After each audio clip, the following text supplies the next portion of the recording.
Hoje a intenção nossa é fazer um resumo da carta de Paulo aos Efésios. Eu queria lembrar, antes de falar sobre a carta aos Efésios em si, e resumir a carta, eu quero entrar no contexto da época que esta carta foi escrita e qual era a condição da cidade de Éfeso na época. Essa carta foi talvez a primeira das epístolas que Paulo escreveu quando estava preso. Ele escreveu essa carta junto com a carta que ele escreveu aos Colossenses e com a carta que ele escreveu também para Filemão. Essas 3 cartas foram escritas mais ou menos na mesma época. A primeira foi a carta aos Efésios.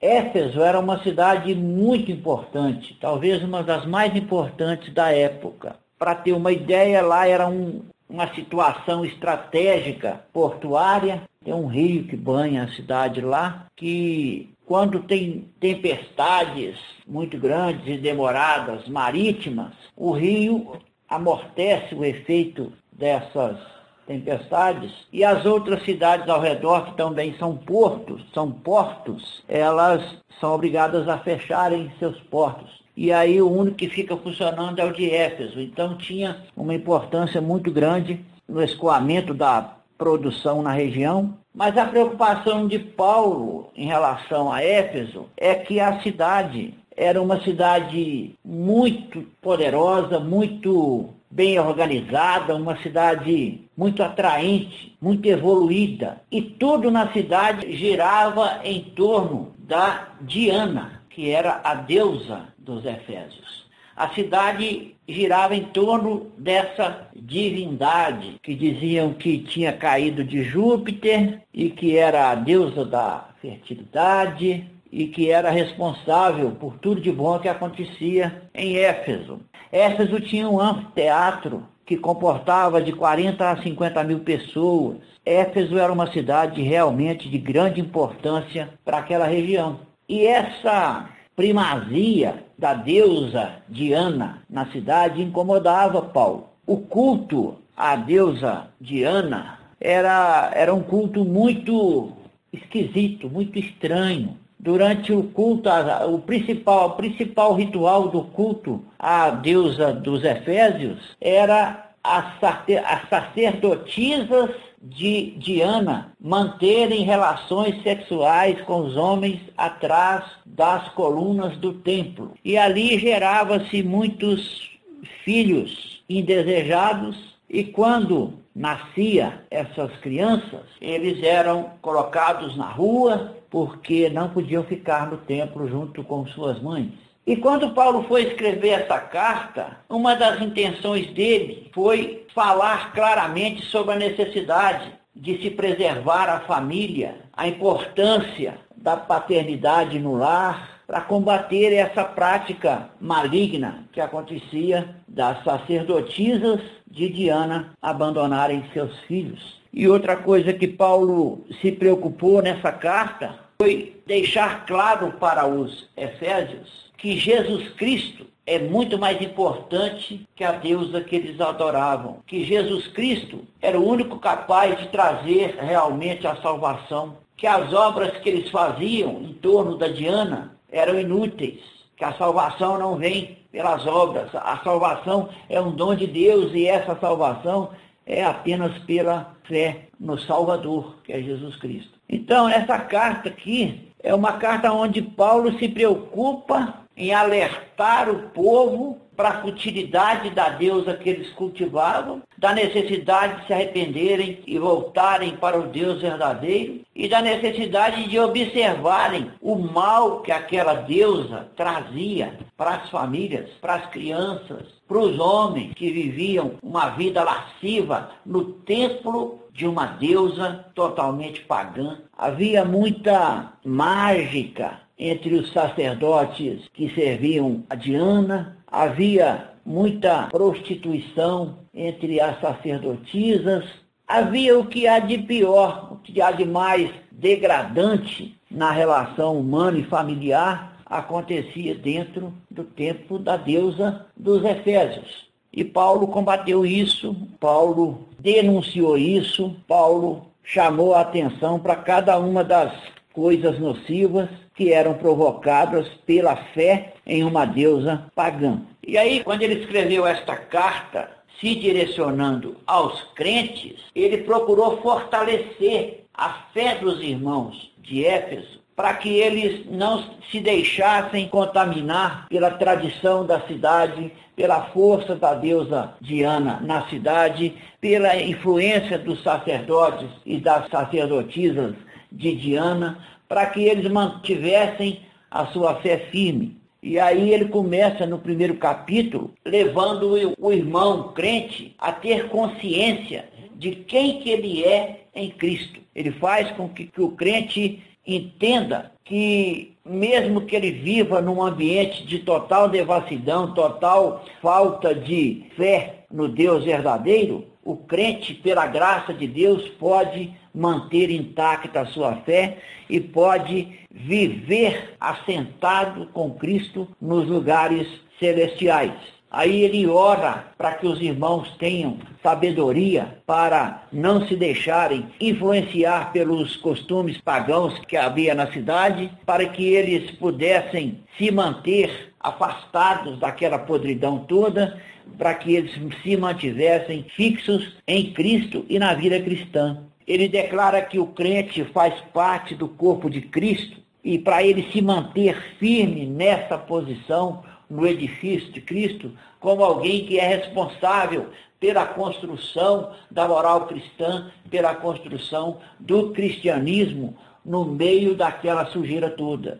Deixou claro que o método da salvação é apenas pela graça. Pela graça sois salvos por meio da fé, e isto não vem de vós, é dom de Deus. Não vem das obras para que ninguém se glorie. Depois ele chama atenção no capítulo 3 para o mistério da igreja. A igreja que tem a função de demonstrar para o mundo a multiforme sabedoria de Deus. É a igreja, somos nós como igrejas, que vamos mostrar para o mundo quem é Deus, como que é o amor de Deus, o que é o cristianismo, o que é o evangelho. Então ele deixa claro o propósito da igreja de Deus na terra. O propósito da igreja não é nenhum senão o de revelar Deus, revelar Jesus Cristo e revelar o amor de Deus através da nossa vida cristã e do nosso compromisso com Deus. Depois ele chama a gente para prestar atenção nos dons que a gente consegue receber através do Espírito Santo, leva a gente a se lembrar que nós somos um só corpo, vivemos uma só fé, acreditamos num só batismo e que temos um só Deus e Pai sobre todos nós. E que a nossa vida, a partir do momento que a gente se tornou cristão, se tornou um pequeno Cristo, tem que ser uma vida que reflete essa novidade de vida, que reflete a nova criatura que a gente passou a ser quando recebeu Cristo Jesus como nosso Salvador. Que nós temos que aprender de Cristo a ser como Cristo é, para que Cristo seja glorificado através da nossa vida. Essa dinâmica de vida cristã, se colocando como embaixador de Deus, para representar Cristo e para fazer Cristo ser conhecido através da nossa vida, só é possível através do Espírito Santo, através do agir do Espírito Santo habitando em nós. Nós vamos viver como os filhos amados de Deus, como filhos guiados pelo Espírito Santo de Deus, para fazer com que o nome de Jesus Cristo seja glorificado através da nossa vida. Isso para a nossa vida exterior. A nossa vida exterior é para refletir o Cristo, o Espírito Santo que habita em nós. E a nossa vida interior tem que ser uma vida onde o nosso espírito esteja em comunhão com o Espírito Santo, para que o homem espiritual prevaleça na nossa luta diária de carne contra espírito. No final do livro, nós somos convidados a viver uma vida familiar cheia do Espírito Santo, sob a autoridade do Espírito Santo, respeitando as autoridades que são constituídas por Deus e nos revestirmos de toda a armadura de Deus para que possamos resistir às astutas ciladas do diabo. A nossa armadura não é para lutar contra inimigos carnais, é para enfrentar inimigos espirituais, é para nos fortalecer, nos defender e nos fazer prevalecer na luta interna, na luta espiritual nossa, da carne contra o espírito.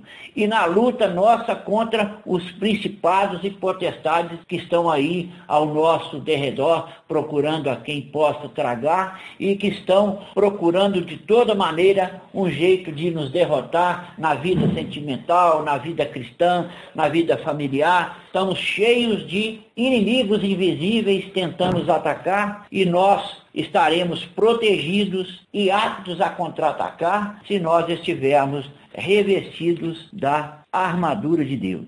O principal recurso que a gente tem na nossa luta contra principados e potestades é a oração. Como diz aqui em Efésios 6:18, orando em todo tempo, com toda a oração e súplica no Espírito, e vigiando nisto com toda a perseverança e súplica por todos os santos. Então a gente aprende com essa carta de Paulo aos Efésios que o mundo está aí fora. O templo da deusa dos Efésios ainda existe. Talvez não aquele templo bonito, maravilhoso que tinha lá em Éfeso, todo de mármore branco, que o reflexo do sol nele durante o dia fazia parecer com que ele fosse um grande luzeiro aceso, dava para ver de longe. Mas estamos rodeados de todo tipo de armadilha, armadilhas invisíveis, armadilhas visíveis, ofertas de Satanás, banquetes de Satanás